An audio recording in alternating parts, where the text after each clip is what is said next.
El Señor esté con ustedes. Y con tu espíritu. Del Santo Evangelio según San Juan. Gloria a ti, Señor.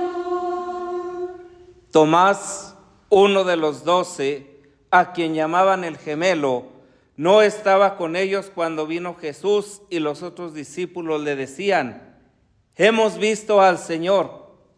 Pero él les contestó: si no veo en sus manos las señales de los clavos, y si no meto mi dedo en los agujeros de los clavos, y no meto mi mano en su costado, no creeré. 8 días después, estaban reunidos los discípulos a puerta cerrada, y Tomás estaba con ellos. Jesús se presentó de nuevo en medio de ellos y les dijo: la paz esté con ustedes. Luego le dijo a Tomás: aquí están mis manos. Acerca tu dedo. Trae acá tu mano. Métela en mi costado y no sigas dudando, sino cree. Tomás le respondió: Señor mío y Dios mío.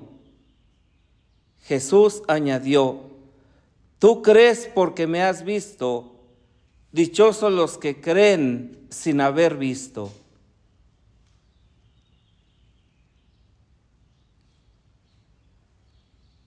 Palabra del Señor.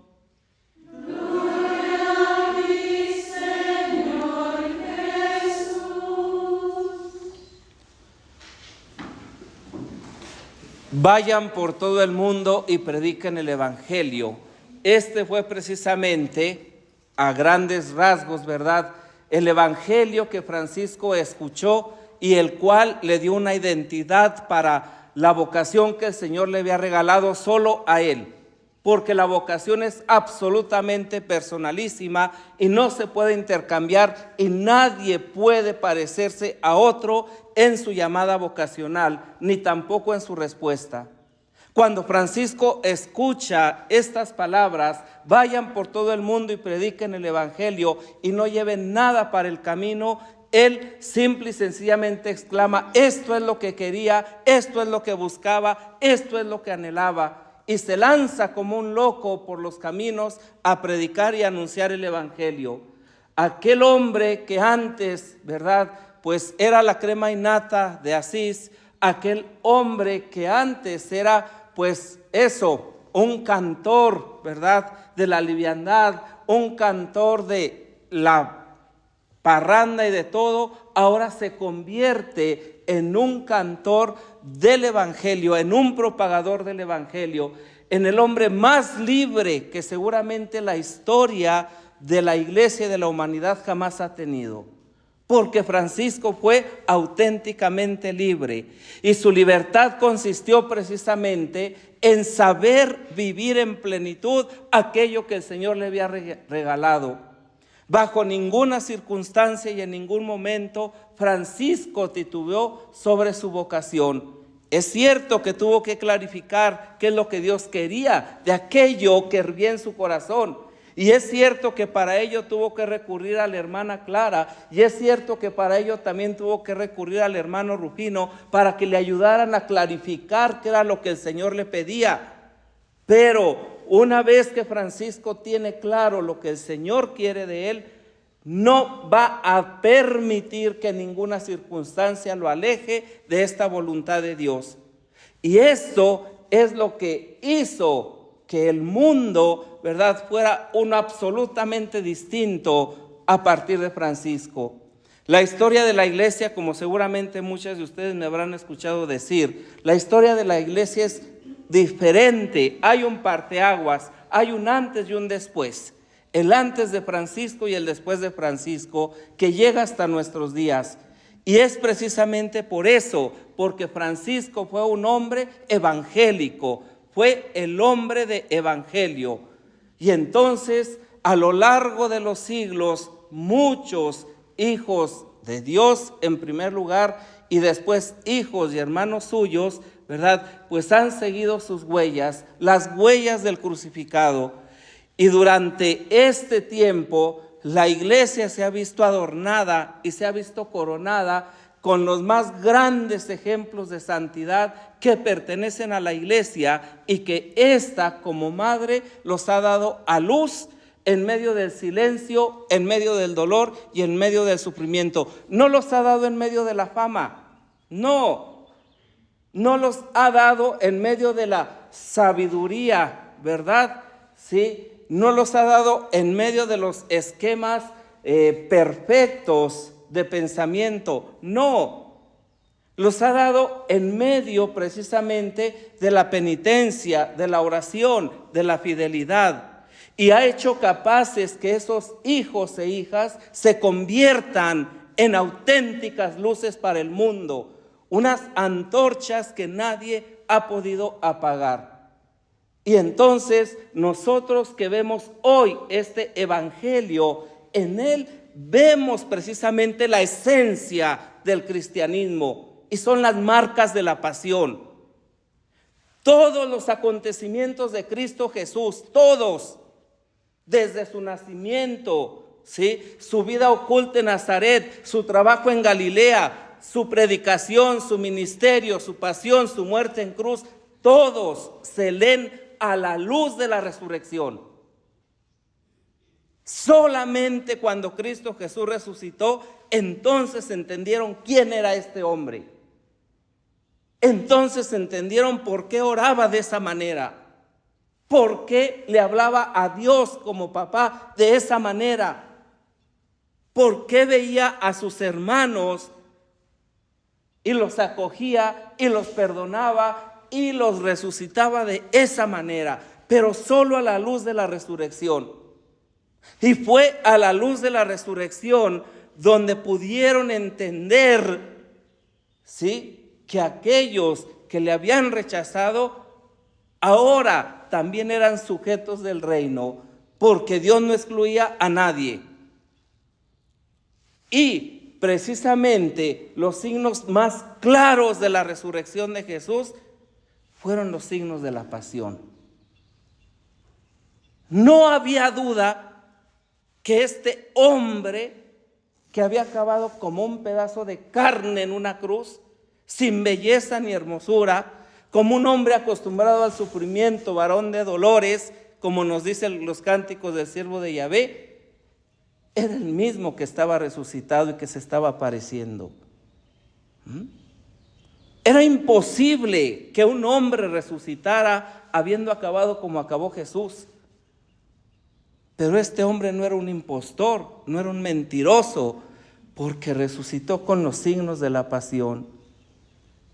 Tanto así, que sus mismos apóstoles, los más cercanos, esos de los que hemos venido hablando, a los que el Señor nos da una exigencia mayor, dudaban de él. Y el ejemplo lo tenemos hoy precisamente en Tomás.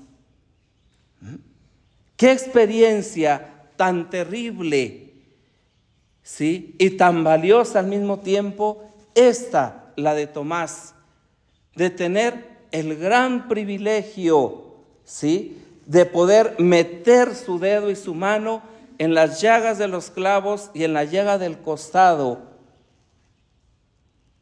no solamente para hacer una profesión de fe, sino para enseñarnos a todos que en medio de la duda y en medio de la perseverancia, aún en esta duda, podemos encontrarnos con Dios, podemos encontrarnos con Cristo Jesús, podemos vivir de una manera diferente.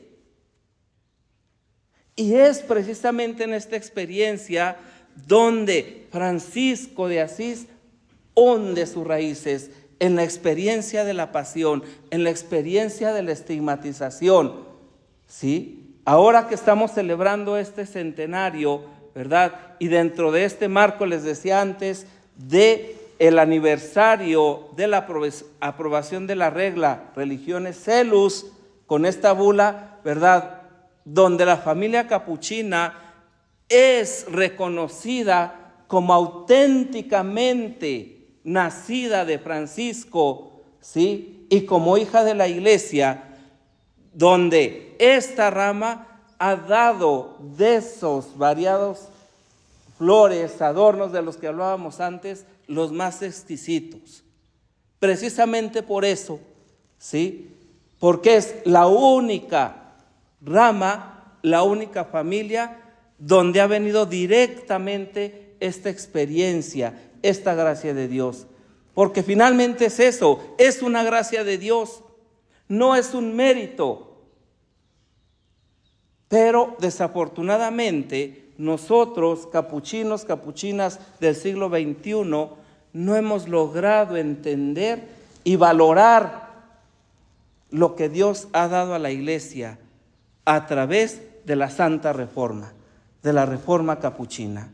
Y vamos buscando otras fuentes y nos vamos empeñando y nos vamos formando en otras áreas y descuidando absolutamente lo carismático y lo espiritual. Y eso se los puedo comprobar. No estoy hablando por hablar. Y entonces el carisma se va diluyendo. Y a veces, ¿verdad?, vivimos de la fama de los santos, nada más. Y nos vanagloriamos de decir que somos la familia franciscana, la rama franciscana que más santos y beatos tenemos, que es cierto, por gracia de Dios. Pero no basta con eso. Yo, ¿verdad?, he dicho muchas veces que uno de los principales problemas, ¿sí?, de nuestra orden es la falta de identidad. ¿Qué significa para mí ser capuchino? ¿Y cómo esto se manifiesta en mi vida, mi ser capuchino? ¿O quiero parecer o ser como del común? No, tenemos una espiritualidad, tenemos un carisma único, auténtico, maravilloso. ¿Sí? No es para sacar la bandera y decir que somos mejores que los demás, porque no lo somos. Tan no lo somos, que tendría que darnos vergüenza nuestra infidelidad al carisma. ¿Dónde está nuestra vida de penitencia? ¿Dónde se ha quedado? ¿Dónde está nuestra vida de oración contemplativa? ¿A dónde le hemos arrumbado? ¿Dónde está nuestra vida de minoridad? Si hoy el mundo nos dice que los que triunfan, que los que saben, que los que conocen, que los que sobresalen por encima de los demás son los importantes. Hoy no creemos que nuestra vida escondida, oculta con Cristo en Dios, tiene valor.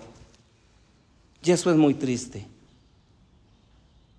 ¿Dónde están, sí, los hermanos, las hermanas que en su celda se entregan verdaderamente a Dios por la salvación de la humanidad? Y ustedes me pueden decir, usted no lo ve y usted no lo sabe, y tienen toda la razón.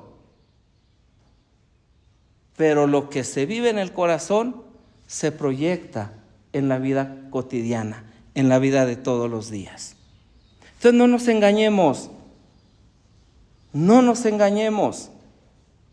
Y si verdaderamente nos atrevemos a ser capuchinos, capuchinas, es porque nos atrevemos a ser santos y porque nos atrevemos a estar crucificados con Cristo por la salvación de la humanidad. Todo lo demás es retórica. Y la cuestión de la identidad no la vamos a encontrar en la psicología, no la vamos a encontrar en la filosofía, no la vamos a encontrar, ¿verdad?, en qué sé yo qué. Pensemos dónde está la fuente. Esa fuente que encontró Verónica, y que ardía de fuego ante su Señor. Esa fuente que encontró Pío de Pietrelcina, y donde día a día en el sacrificio, en el sacramento, en la celebración de la Eucaristía, renovaba la pasión de Cristo. Entonces, ojalá que el Señor nos conceda la gracia de poder entender que el meter las llagas, el meter las manos y los dedos en las llagas de Cristo y en el costado de Cristo significa configurarnos con Él. Ese es el sagrario, ese es el lugar, ese es el espacio para que luego nos convirtamos en signo de la humanidad. Pidamos al Señor por la intercesión de la Santísima Virgen María que nos conceda la gracia de ser fieles a nuestra vocación